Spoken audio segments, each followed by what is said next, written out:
Yeah, I was driving it to the dealership to trade it in. Yeah, this is the Mini, the Countryman. I was driving it to the dealership and it broke down on the bridge as I was getting ready to turn into the dealership. Yeah, no, I'm well aware of how that looks. The optics on that are awful. No, it's terrible. But yeah, I was gonna trade it in and then get a new car. Yeah, well, not a new car. I'll talk to you about it. So you wanna buy a new home, you wanna move in, but you also need to sell your house. How does that even work? Pretty simple, quite honestly. And I'll tell you my preferred method. There are many different ones and ones that I've used. However, this one I like the best. So we get your house up on the market, we sell it, we get under contract. That part is the key part. Once we get under contract with the house, now we go look for you. You're gonna already be looking on your own. You'll be getting stuff from me anyway. I'm gonna set you up on a home search. These are some of the things that we're gonna be doing regardless of whether or not the house is under contract. But once it gets under contract, we are seriously looking. So we already have our pre-approval. We're ready to roll. As soon as we hit that contract, we hit the ground running. We have identified already 2, 3, 4 homes that we wanna look at. We figure out which one of those we are in love with, and then we put an offer in. We're gonna line up the closings to go back to back, okay?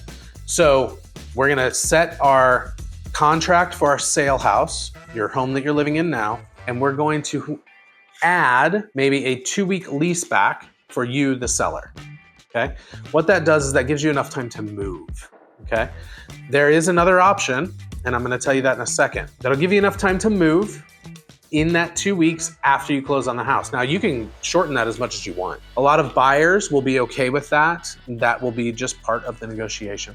Some of them want to move in immediately, in which case that scenario won't work. So we'll jump to scenario 2, where you close and fund that same day or the next day for the buy side of it.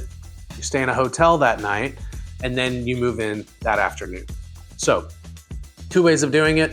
We can do back-to-back closings.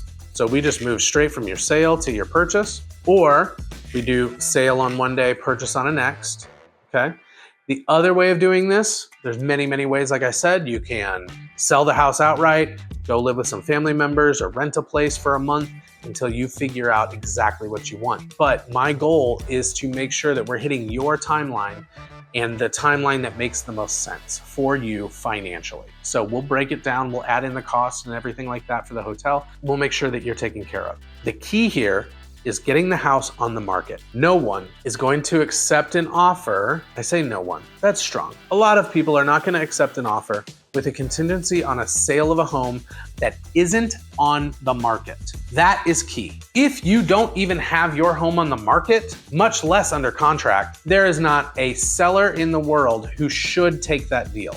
If they do, they're far too new, too eager, too greedy, too something, because there is so many ways that that can break bad and put you at risk for losing not just your earnest money, okay?